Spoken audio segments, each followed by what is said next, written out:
Bonjour à tous et bienvenue sur ma chaîne YouTube Paroles vivantes et d'espoir. Aujourd'hui, nous allons plonger dans le choix et l'onction de David. 1 Samuel 16, 1, 13. Si c'est votre première fois ici, n'oubliez pas de vous abonner et de cliquer sur la cloche pour ne rien manquer de nos prochaines vidéos. Et si vous êtes déjà abonné, merci de votre fidélité. Sans plus attendre, passons directement au sujet du jour. Le choix et l'onction de David. 1 Samuel 16, 1, 13. Introduction. Le passage que nous étudions aujourd'hui nous parle du choix de Dieu en ce qui concerne le nouveau roi, qui doit remplacer Saül. Le choix et l'onction de David, comme nouveau roi, est un point tournant dans les livres de Samuel. Jusqu'à présent, nous avons appris que le plan de Dieu était de gouverner Israël lui-même, comme le seul roi, tout comme il l'avait fait au début de son histoire. Malheureusement, le peuple rejette Dieu comme roi, et il demande un roi humain, comme toutes les autres nations, et Dieu établit Saül comme roi. Malheureusement, Saül échoue comme roi parce qu'il refuse d'accepter l'autorité de Dieu, et il le rejette. Samuel dit à Saül, « Je ne reviendrai pas avec toi, car tu as rejeté la parole de l'Éternel, et l'Éternel te rejette, afin que tu ne sois plus roi sur Israël. » 15, 26. Nous allons voir comment Dieu procède pour choisir et oindre David comme roi. Nous allons observer plusieurs contrastes entre Saül et David. Par exemple, Samuel mentionne à Saül que Dieu avait déjà choisi un homme selon son cœur, contrairement à Saül qui agissait selon le sien. Comme dans le cas de Saül, Dieu est au contrôle de tous les événements qui entourent le choix et l'onction de David. On observe clairement que dans le cas de Saül, Dieu choisit conforme à la demande du peuple, tandis que dans le cas de David, c'est Dieu qui choisit son roi, un roi selon son cœur. Nous allons étudier ce passage sous trois aspects. Samuel 16, 1, 13, un roi pour lui, verset 5, un roi selon son cœur, verset 6, 10, un roi avec lui, un roi pour lui. Verset 1, l'Éternel dit à Samuel, « Jusqu'à quand porteras-tu le deuil sur Saül? Moi je l'ai rejeté, afin qu'il ne règne plus sur Israël. Remplis ta corne d'huile, et va. Je t'envoie chez Isaïe de Bethléem, car j'ai vu un roi pour moi parmi ses fils. » Pendant que Samuel menait encore deuil sur Saül, l'Éternel lui dit carrément de faire face à la réalité. Saül était rejeté. Dieu avait choisi un autre homme pour régner sur son peuple. Bethléem est une ville de Juda à environ 9 km au sud de Jérusalem, connue aussi sous le nom d'Ephrata et appelée plus tard la ville de David. Isaïe, le père de David, appelé aussi Jessé, était le fils d'Obed, petit-fils de Ruth et Boaz. Isaïe est l'accomplissement de la prière des responsables de Bethléem, lorsque Boaz accepta de prendre Ruth, la Moabite, pour épouse. Voici leur prière, ce que nous lisons dans le livre de Ruth 4, 11. Tout le peuple qui était à la porte et les anciens dirent, « Nous en sommes témoins. Que l'Éternel donne à la femme qui entre dans ta maison d'être comme Rachel et Léa, qui toutes deux ont bâti la maison d'Israël. Deviens puissant à Ephrata et fais-toi un nom à Bethléem. » C'est avec un des fils d'Isaïe que va commencer la dynastie de David, qui descendra jusqu'au Seigneur Jésus-Christ. Dieu dit à Samuel, « Car j'ai vu un roi pour moi parmi le fils d'Isaïe. » Regardons quelques versets qui nous montrent comment Dieu choisit Saül à la demande du peuple, établi sur nous pour nous juger un roi comme en ont toutes les nations. L'Éternel dit à Samuel, « Écoute leur voix, tu établiras un roi sur eux. Je t'enverrai un homme du pays de Benjamin, et tu lui donneras l'onction pour qu'il soit le conducteur de mon peuple d'Israël. » Dans le cas de David, c'est Dieu qui choisit un roi pour lui selon lui. Samuel avait déjà mentionné que Dieu avait choisi un homme selon son cœur, celui de Dieu, 13-14, et un autre qui était meilleur que Saül, comme on vient de lire. Un roi pour moi, non seulement son roi, il sera aussi son oint. Lisons les versets 2 et 3. Samuel dit, « Comment irai-je? Saül l'apprendra et me tuera. » L'Éternel dit, « Tu emmèneras avec toi une génisse, et tu diras, « Je viens offrir un sacrifice à l'Éternel. » Tu inviteras Isaïe au sacrifice, je te ferai moi-même connaître ce que tu dois faire, et tu oindras pour moi celui que je te dirai. » Pour aller de Rama à Bethléem, il fallait passer par Gibéa où résidait Saül, qui savait que Dieu avait choisi quelqu'un pour le remplacer, mais il ne savait pas qui. Samuel avait de bonnes raisons de redouter la jalousie et la violence de Saül. Comme une des activités cultuelles normales de Samuel était d'offrir des sacrifices, c'est ce que l'Éternel lui demande de faire pour le moment. Il ne lui dit rien d'autre. De cette manière, il pourra dire à Saül que Dieu lui a demandé d'immoler une génisse, et c'est la vérité. Dieu dit à Samuel, « Je te ferai moi-même connaître ce que tu dois faire, et tu oindras pour moi celui que je te dirai. » Dans le psaume 89, 21, Dieu parle de David dans ces termes. « J'ai trouvé David, mon serviteur, je l'ai oint de mon huile sainte. » Psaume 132. 17. Là j'élèverai la puissance de David. Je préparerai un successeur à mon Messie. Contrairement à Saül qui se déplace pour être oint par Samuel, dans le cas de David, c'est Samuel qui se déplace jusqu'à sa maison. Lisons les versets 4 et 5.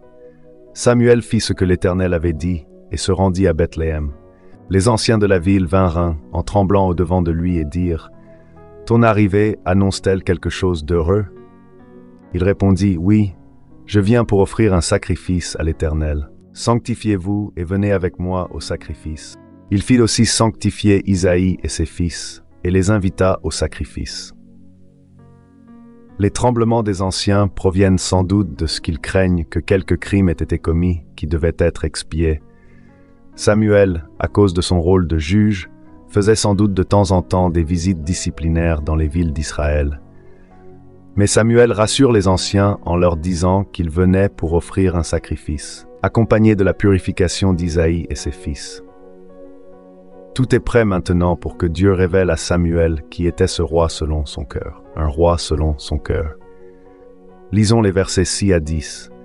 Lorsqu'ils arrivèrent, il se dit en voyant Eliab, « Certainement le Messie de l'Éternel est ici devant lui. » Mais l'Éternel dit à Samuel, « Ne prends pas garde à son apparence et à sa haute taille, car je l'ai rejeté. » Il ne s'agit pas de ce que l'homme considère.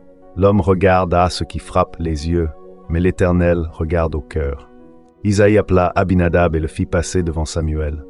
Samuel dit, « L'Éternel n'a pas non plus choisi celui-ci. » Isaïe fit passer Shamma, et Samuel dit, « L'Éternel n'a pas non plus choisi celui-ci. » Isaïe fit passer ses 7 fils devant Samuel, et Samuel dit à Isaïe, « L'Éternel n'a choisi aucun d'eux. » Samuel pensait qu'Eliab était le roi choisi, probablement à cause de sa haute taille, comme Saül qui était grand et beau. Samuel cherchait peut-être quelqu'un comme Saül, et l'apparence d'Eliab était assez imposante. Mais Dieu lui rappelle en disant, « Ne prends pas garde à son apparence et à sa haute taille, car je l'ai rejeté. » On dirait qu'il parle de Saül. Et il ajoute, « Il ne s'agit pas de ce que l'homme considère. L'homme regarde à ce qui frappe les yeux, mais l'Éternel regarde au cœur. » Le psaume 139, 1, 4 mentionne, « Éternel, tu me sondes et tu me connais. Tu sais quand je m'assieds et quand je me lève. Tu comprends de loin ma pensée. Tu sais quand je marche et quand je me couche, et tu pénètres toutes mes voies. Car la parole n'est pas sur ma langue que déjà éternelle. Tu la connais entièrement. » Dieu a cette capacité unique de voir à l'intérieur d'une personne. Dieu connaît notre véritable caractère parce qu'il regarde au cœur. C'est pour cette raison qu'il avait rejeté Saül. Comme quelqu'un a dit, le cœur du problème est un problème de cœur. C'était le cas de Saül. Qui est donc ce roi? Isaïe appela Abinadab et Shamma le troisième, et Dieu n'a pas non plus choisi celui-ci. Il appela tous les 7, et Dieu ne choisit aucun. Les prochains versets vont dévoiler que David est ce roi choisi par Dieu. Il n'est pas parmi eux, mais Dieu est avec lui depuis longtemps. Nous savons que plus tard, c'est David qui affronte le géant Goliath, et avant de lutter contre lui, il mentionne qu'il est capable de le vaincre parce que Dieu était avec lui, même avant de devenir roi, en disant « L'Éternel qui m'a délivré de la griffe du lion et de la patte de l'ours, lui-même me délivrera de la main de ce Philistin. » Cette fois-ci, Dieu sera avec lui de façon permanente par son esprit, un roi avec lui. Lisons les versets 11 à 13. « Puis Samuel dit à Isaïe, « N'y a-t-il plus d'autres jeunes gens ?» Et il répondit, « Il reste encore le petit, mais il fait paître le troupeau. » Alors Samuel dit à Isaïe, « Envoie-le chercher, car nous ne nous installerons pas avant qu'il ne vienne ici. » Isaïe l'envoya chercher. Or il était roux, avec de beaux yeux et une bonne apparence. L'Éternel dit à Samuel, « Lève-toi, donne-lui l'onction, car c'est lui. » Samuel prit la corne d'huile et l'oignit au milieu de ses frères. L'Esprit de l'Éternel s'empara de David à partir de ce jour et après. Samuel se leva et s'en alla à Rama. Samuel a vu passer les 7 fils d'Isaïe, mais le Seigneur les a tous rejetés comme son choix pour être roi. Dieu cherchait un homme qui avait un cœur fidèle. David, le plus jeune fils d'Isaïe qu'on n'avait même pas pris la peine d'appeler et qui était en train de garder les moutons, c'est lui qui Dieu avait choisi. Samuel envoya chercher David. Et le Seigneur dit, « Lève-toi, donne-lui l'onction, car c'est lui. » David était le choix de Dieu, un homme selon le cœur de Dieu. Il n'était pas d'une beauté spectaculaire, il était roux, avec de beaux yeux et une bonne apparence. Mais David avait développé un cœur selon Dieu. Pendant le temps qu'il passait seul dans les champs, à garder les troupeaux, David avait appris à connaître Dieu comme son berger. Le choix de Dieu est David, un roi de Dieu, avec un cœur selon Dieu, un roi avec Dieu. Conclusion. C'est dans ce chapitre que David est mentionné pour la première fois dans toutes les Écritures, à part les références à la fin du livre de Ruth. David est la seule personne dans la Bible portant ce nom. La signification du nom a été expliquée de diverses manières, mais la plus probable est bien-aimé. Au moment qu'il reçoit l'onction, David était encore un très jeune homme. Avant qu'il ne devienne roi officiel, il faudrait encore bien des années pendant lesquelles il allait être façonné et formé pour l'accomplissement de sa vocation. La parole de Dieu nous dit que David fut un bon roi.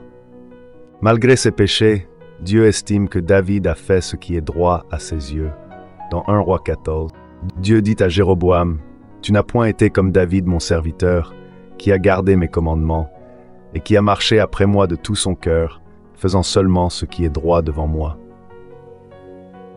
Plus tard dans l'histoire, Dieu fait une alliance particulière avec David et sa descendance. Il fait cette promesse à David. « Quand tes jours seront accomplis et que tu seras couché avec tes pères, je maintiendrai ta descendance après toi, celui qui sera sorti de tes entrailles, et j'affermirai son règne. Ce sera lui qui bâtira une maison à mon nom, et j'affermirai pour toujours son trône royal. » Samuel 7, 12. David est un type du Christ et il est en même temps son ancêtre. Jésus est appelé le fils de David. Ce passage nous rappelle aussi que comme David, Dieu nous a choisis aussi et il nous a oints de son esprit. Et maintenant nous lui appartenons et nous sommes appelés à vivre selon sa volonté, avec un cœur selon Dieu. Quel privilège pour David! Quelle grâce que Dieu lui a faite en le choisissant comme roi de son peuple. Ce passage nous rappelle comment Dieu nous a choisis, non pas à cause de notre apparence, nos capacités, nos talents, notre beauté. Lisons Corinthiens 1, 27, 31. Et voilà, c'est tout pour aujourd'hui. J'espère que cette vidéo sur le choix et l'onction de David, 1 Samuel 16, 1 à 13, vous a plu et que vous avez appris quelque chose de nouveau. N'hésitez pas à laisser un commentaire ci-dessous pour partager vos pensées et poser vos questions. J'adore lire vos retours. Si ce n'est pas déjà fait, pensez à like la vidéo et à vous abonner pour ne pas rater les prochains contenus. Merci d'avoir regardé et à très bientôt pour une nouvelle vidéo.